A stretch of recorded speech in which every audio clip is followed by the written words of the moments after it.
Hi everyone! Welcome to Course 4, Neuromotor Function and Social Cognition. I'm excited to be back and check in with how everyone's been doing over the last several weeks. Over the next 6 weeks, we are going to work in depth with the final 2 constructs of the neurodevelopmental framework presented in this year-long course.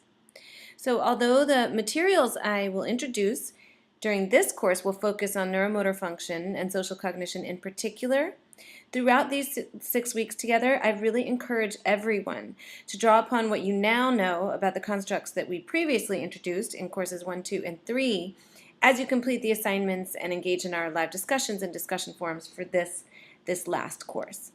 The goal of Course 4 is really to think about the ways the full framework can support you in your own work and in your practice, which is inclusive of, but not at all limited to, neuromotor function and social cognition.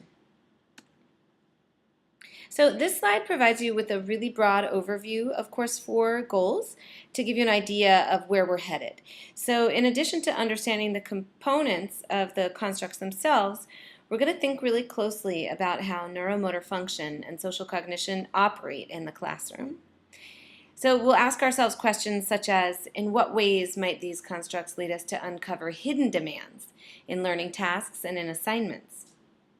Maybe what kinds of challenges might come up at school for students with weaknesses in social cognition or neuromotor function? And how can we support students in strengthening their weaknesses or strengths in neuromotor function and social cognition to support their learning and participation throughout the school day? So throughout this course, we will also emphasize the connections across constructs to better specify the challenges that arise for students with weaknesses in one or more of the areas. So for example, we might ask how a neuromotor weakness may constrain a student's ability to express herself through written language, or how a student's strength in social cognition may obscure a weakness in memory or in attention. These intersections and connections across constructs are really important in understanding what's happening with students in the classroom at school.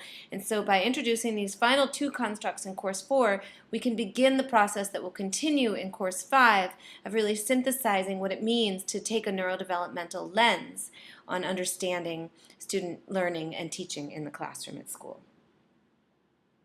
The activities and assignments for this course have been designed to help you think through these connections and deepen understanding of neuromotor function and social cognition in particular. So similar to the format that we have experienced certainly in Course 2 and I believe so in Course 3 as well, each week, actually 5 of the 6 weeks, you'll be assigned either a discussion forum or a quick write assignment to complete based on the readings and the mini lectures for that week. In most weeks, if not all weeks, you'll have one other weekly assignment that will address the material presented in some other way and help you connect it to your own work. There also will be a 3-part learning activity assignment, and those 3 parts will be due in weeks 3, 5, and 6. The format of this assignment is similar to the learning activity assignment from Course 2. And similarly, the materials have been designed to allow you to build upon what you've submitted previously to reduce the burden of producing a lot of text for this course. But instead, the assignment is designed to help you think through neuromotor function and social cognition in your own practice over the course of the course.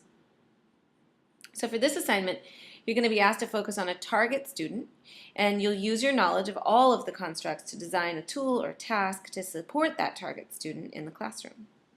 Of course, we'll talk about the assignments as the course progresses. Just wanted to give you a heads up of what's coming. If you would like to read about any of the assignments or features of this course in detail, please download the syllabus off the Moodle page and you can read it for yourself. If you have any questions following that, please get in touch with me right away through email, and I'll be more than happy to talk you through how this course is structured prior to our first Zoom session that will be in week 2 on Thursday night from 6 to 7. Okay. So for the first 3 weeks of this course, we'll focus on the construct of neuromotor function. And the mini lecture slides for this week introduce the features and components of neuromotor function, The assignments also guide you to begin considering the role of neuromotor function in your work with students and in your practice. So that's mostly what week 1 focuses on. In week 2, we start to consider these hidden challenges related to neuromotor function that are often embedded in activities and common classroom assessments. And so by revealing these neuromotor demands, we can help provide insight into students who are struggling or who really show a strength in neuromotor functioning in the classroom. And then finally, in week 3, we'll look for ways to address neuromotor function demands in the classroom by either bypassing student weaknesses, helping students develop new skills and strengths, or building upon existing strengths in neuromotor function to extend and expand students' participation and learning. Finally, we have the objectives for just this week, and there are 2 of them. The first is to understand the components of neuromotor function, and you will receive a lot of information about that that's hopefully useful through the text pages that you've been assigned, and also through the other slides that accompany these this week in the mini lecture, where I describe in detail each of the components of neuromotor function as it's laid out in the neurodevelopmental framework. And we will also begin to understand neuromotor function demands at school as that occurs for students in your classes and in your experience working with children. Okay, so when you've finished watching these slides, please click on the link for the components of neuromotor function mini lecture slides, and also be sure to watch Craig Pullman's video on neuromotor function. And please, as I mentioned, let me know if you have any questions, especially because our Zoom meeting sessions have been moved to Thursday nights for this course 4, and they are scheduled for weeks 2, 3, 4, and 5. Since this is week 1, I won't be seeing you in a live session until next Thursday night.